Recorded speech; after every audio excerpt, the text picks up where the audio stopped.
I rise today to commemorate the courageous service and selfless sacrifice of our nation's veterans.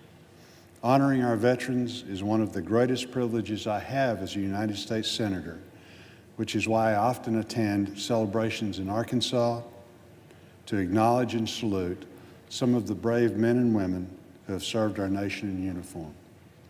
I recently had the pleasure to recognize the service and valor of 15 Arkansas veterans during the Arkansas Military Veterans Hall of Fame induction ceremony. The class of 2017 inductees came from all across Arkansas. These veterans served in conflicts ranging from World War II through the War on Terror. Together, they have earned some of the nation's most prestigious honors and commendations, including the Purple Heart, Bronze Star, Distinguished Flying Cross, Legion of Merit, and Silver Star Medal for gallantry. I also had the opportunity to present 3 Arkansas veterans with the medals and commendations they had earned when I attended a Veterans Day celebration in Fort Smith, Arkansas. I'm proud of the work that we do to obtain the service medals and recognition that these heroes have earned. We also have worked hard to honor the efforts of Mr. Errol Sevier of Eureka Springs, Arkansas, as he strives to preserve and promote the role of Joint Service Aviation Cadets in the 20th century. Mr. Sevier, an Air Force veteran, operates the Aviation Cadet Museum, which is the only museum in the United States that exists exclusively to celebrate teamwork, collaboration, patriotism, and courage of the individuals who trained for and fought in the national aviation effort from 1917 to 1965. As we recognize our veterans and honor the sacrifice and heroism of those who have been called to serve, we must recommit ourselves to fighting on their behalf. As a member of the Senate Veterans Affairs Committee, I'm committed to honoring the promise made to our veterans. We've made tremendous progress during this Congress. In June, President Trump signed the VA Accountability and Whistleblower Protection Act. This strengthens accountability at the Department of Veterans Affairs by allowing the VA to dismiss bad employees while protecting those who expose wrongdoing. We are also continuing to improve the CHOICE Act. Earlier this year, we hosted listening sessions with Arkansas veterans to obtain their input on the strengths and the weaknesses of the program as Congress continues to expand access to adequate health care options for veterans. In addition, we enhanced post-9/11 GI Bill benefits to increase educational opportunities. I'm proud to have played a role in crafting this law along with my colleague from Oregon, Senator Wyden.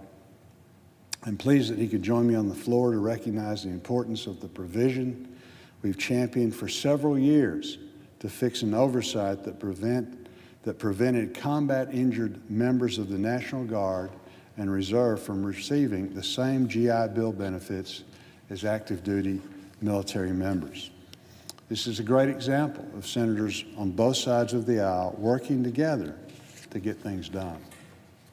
Fixing this clear oversight in the law that unfairly penalized wounded and injured service members from accruing educational benefits they rightly earned while in recovery was a priority for both of us, because these men and women deserved better.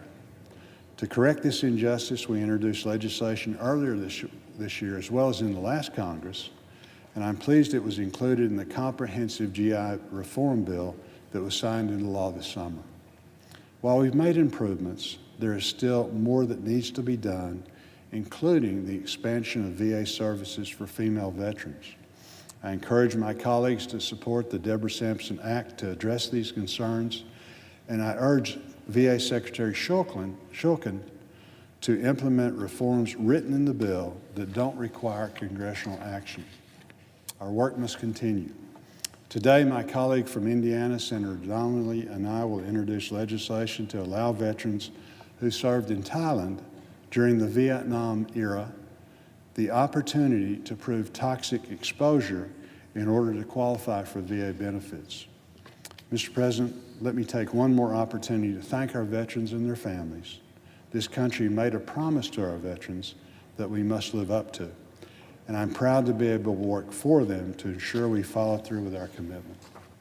The men and women who have put their lives on the line in defense of our country deserve our undying gratitude. They also deserve our support when they transition back into civilian life, which is why we must support efforts to improve their health, their ability to serve their education needs, and pursue their dreams just as they fought to make that possible for their fellow Americans. That sentiment is shared throughout this chamber. For all our disagreements in Washington, we truly do come together in support of our veterans. That is one area of agreement. I thank Senator Wyden for his leadership to ensure equal treatment of education benefits for wounded guardsmen and reservists. I was very proud to work with him in support of this effort and look forward to working with him in the future. Our guardsmen and reservists are called to defend and protect our nation, exactly like active duty members, so it's only right that they receive the same GI Bill benefits. Thank you, Mr. President. I yield the floor.